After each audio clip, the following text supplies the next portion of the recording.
नमस्कार। अ, आज का हमारा टॉपिक है एग्रीकल्चर रिसोर्स यानी कि कृषि संसाधन।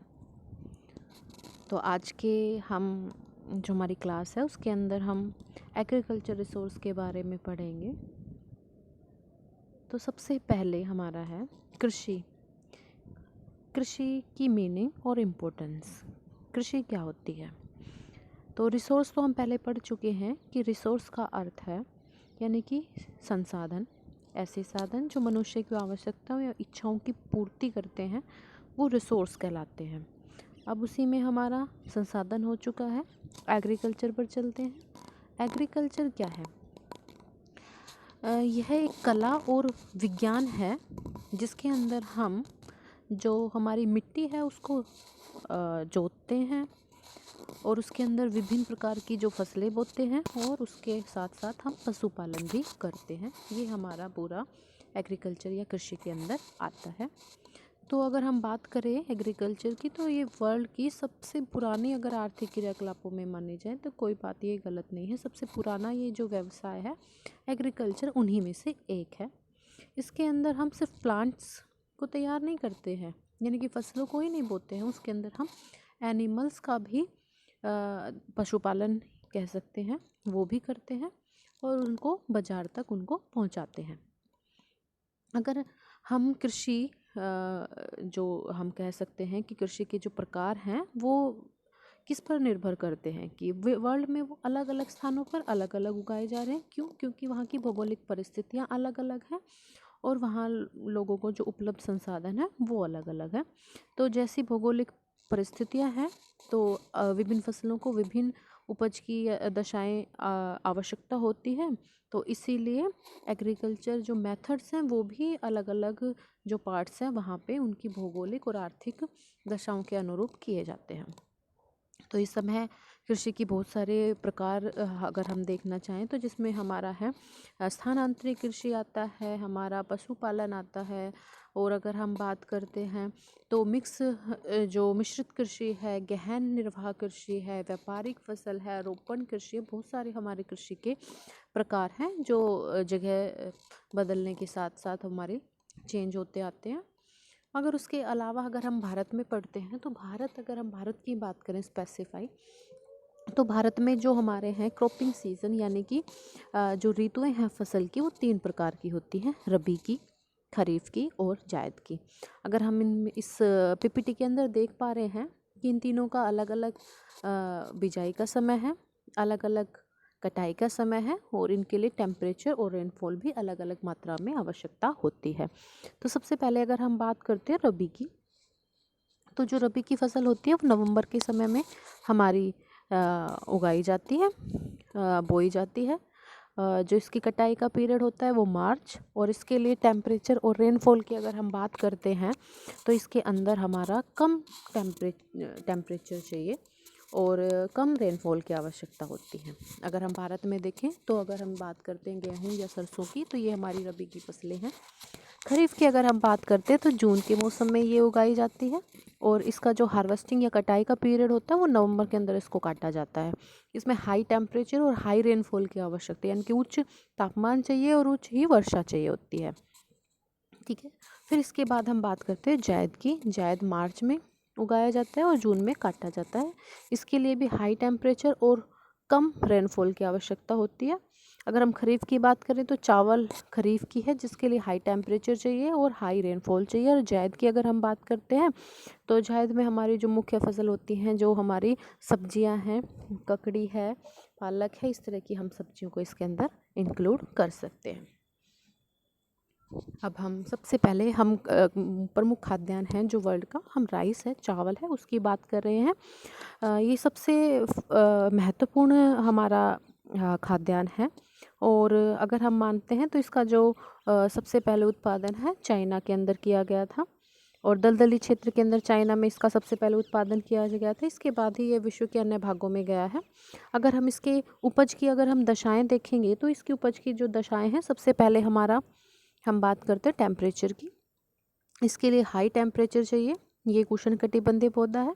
इसको 20 से 27 डिग्री यानी कि इसके उत्पादन का समय जब इसको बोया जाता है और कटाई का समय तो 20 से 27 डिग्री टेम्परेचर रहना चाहिए।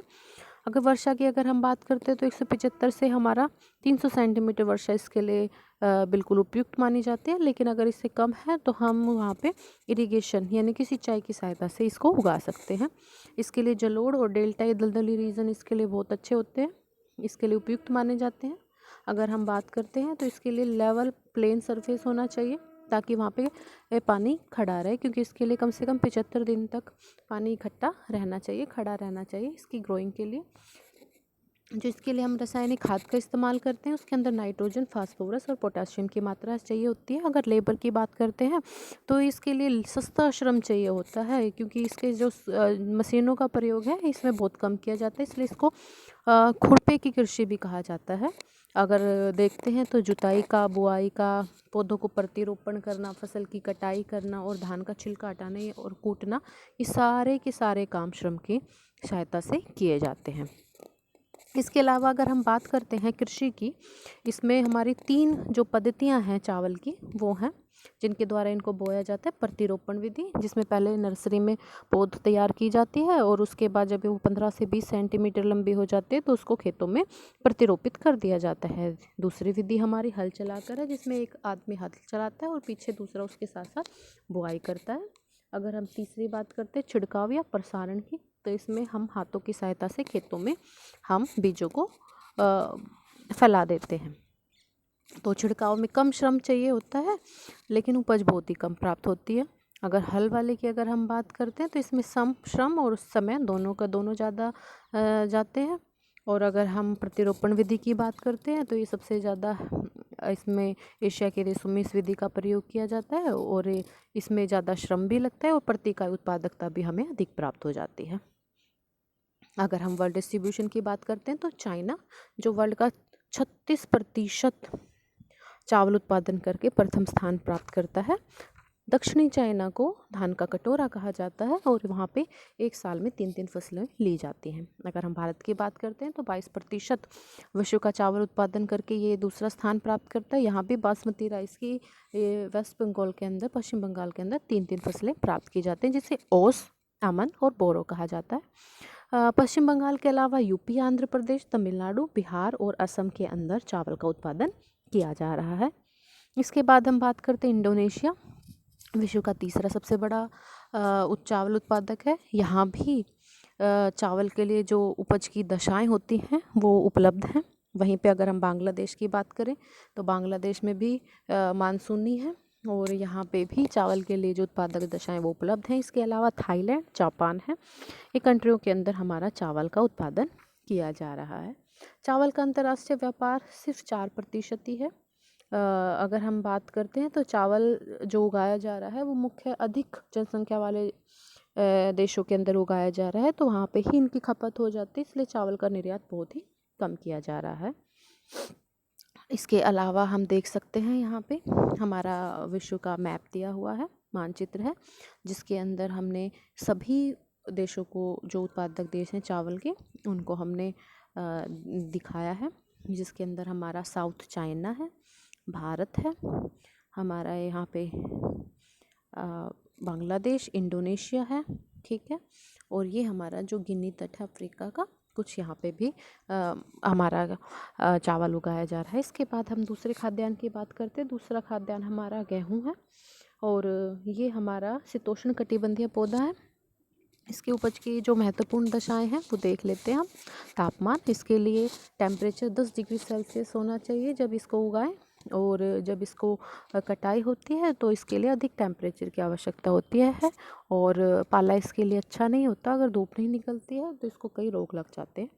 रेनफॉल की अगर हम बात करते हैं तो 50 से 100 सेंटीमीटर वर्षा इसके लिए आवश्यक है। अगर इससे कम वर्षा है तो हम सिंचाई के द्वारा इसका उगा सकते हैं।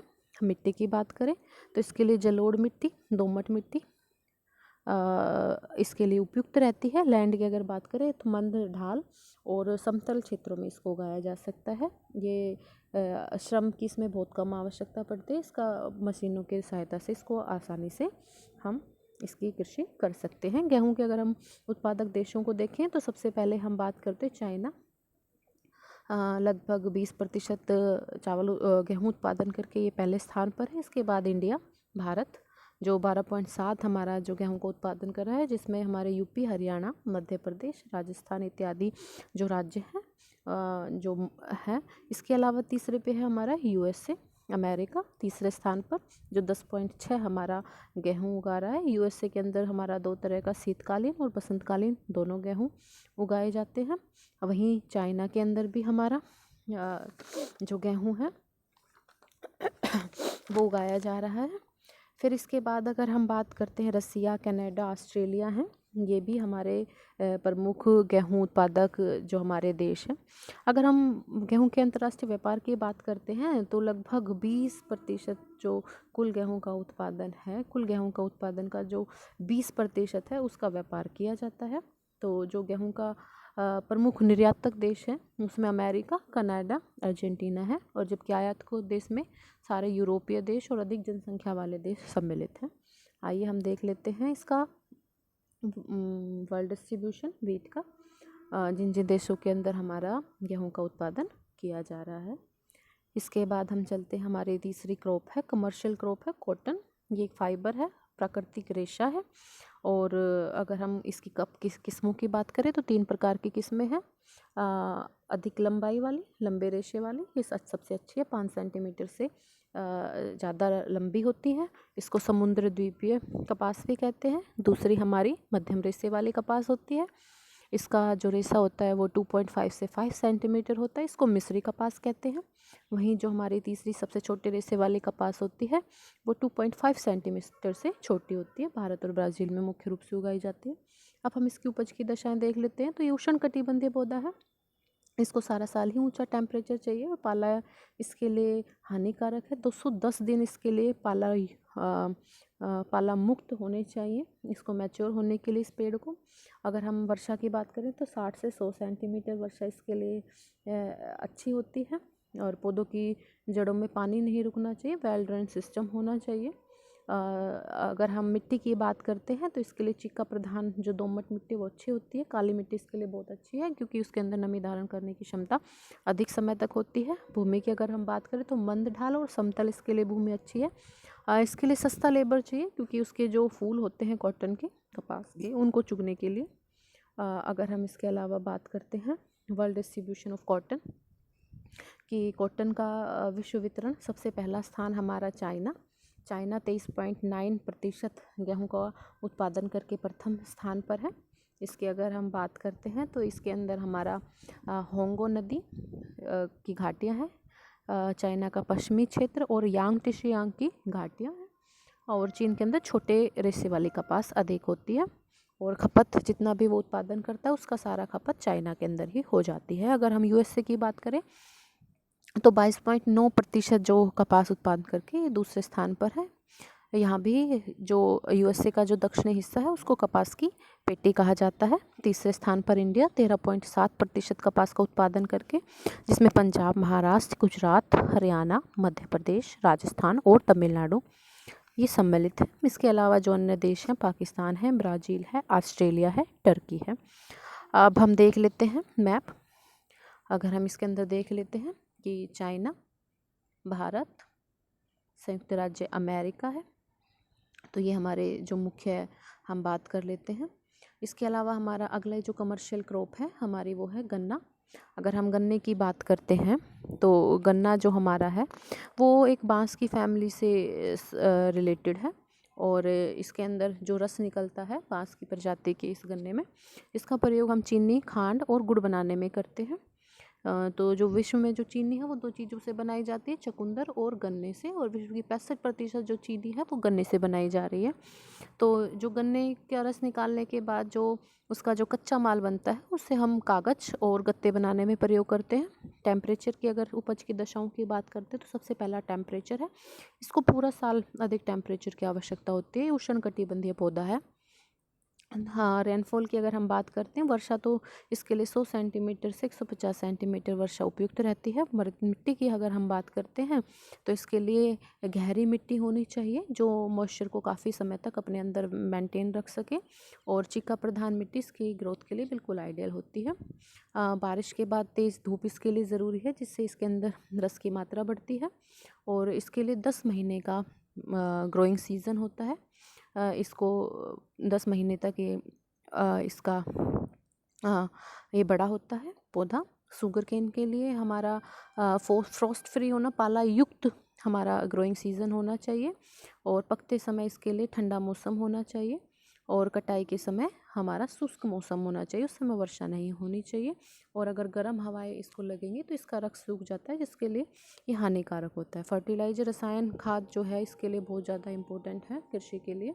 अगर हम लेबर की बात करते हैं तो इसकी हमारी जो गन्ने की खेती में रोपाई करने के लिए, निराई गुड़ाई और उसको काट कर मिलों तक पहुंचाने के लिए हमें सस्ते श्रमिकों की आवश्यकता है, और परिवहन, हमें इनको मिलों तक पहुंचाने के लिए सस्ता परिवहन चाहिए, और क्योंकि एक भारी है इसलिए हमें सस्ते श्रम की आवश्यकता और सस्ते ही ट्रांसपोर्ट की आवश्यकता होती है। अगर हम इसका वर्ल्ड का डिस्ट्रीब्यूशन देखें तो ब्राज़ील 26% गन्ने का उत्पादन करके पहले स्थान पर है। दूसरे पे हमारा इंडिया 22% उत्पादन करके, जिसमें उत्तर प्रदेश, तमिलनाडु, बिहार, हरियाणा, कर्नाटक, आंध्र प्रदेश और महाराष्ट्र सम्मिलित है। वहीं तीसरे स्थान पर चाइना है 7% गन्ने का उत्पादन करके। इसके अलावा पाकिस्तान, क्यूबा, इंडोनेशिया और ऑस्ट्रेलिया के अंदर भी गन्ने का उत्पादन किया जाता है। गन्ने के अगर हम अंतर्राष्ट्रीय व्यापार की अगर हम बात करते हैं तो गन्ना एक भारी और कम मूल्य वाला और जल्दी खराब होने वाला पदार्थ है।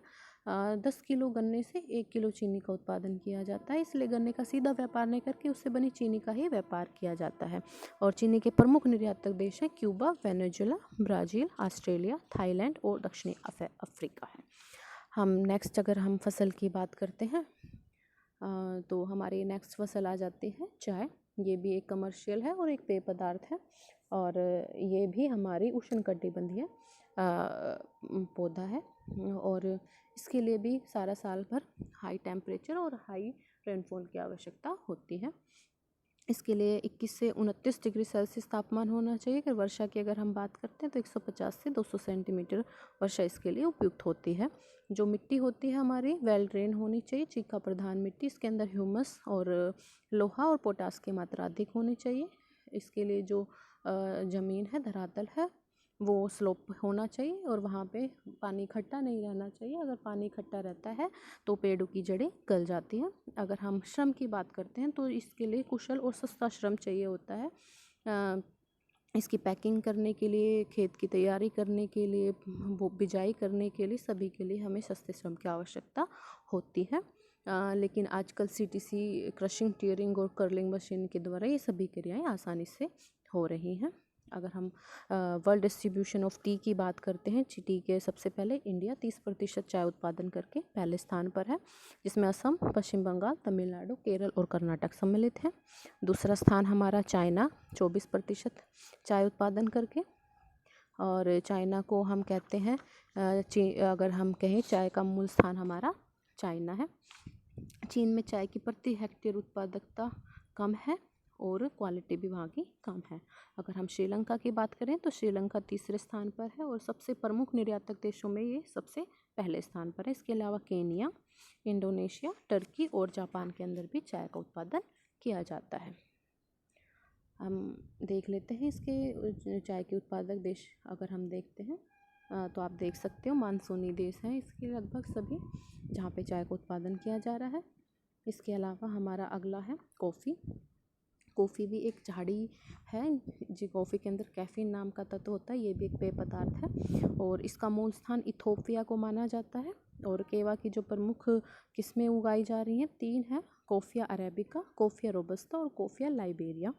इसके अलावा अगर हम इसकी उपज की दशाएं देखें तो ये भी उष्णकटिबंधीय पौधा है, जिसको सारा साल भर 20 डिग्री से 27 डिग्री सेल्सियस टेम्परेचर और सबसे और ज़्यादा रेनफॉल की आवश्यकता होती है, जो 100 से 200 सेंटीमीटर हमारा होना चाहिए। और ये एक साथ नहीं होनी चाहिए, ये लगातार हाँ इसको मंथली मिलता रहना चाहिए। एक साथ इसको वर्षा की आवश्यकता नहीं होती, धीरे धीरे रुक रुक के इसी वर्षा चाहिए।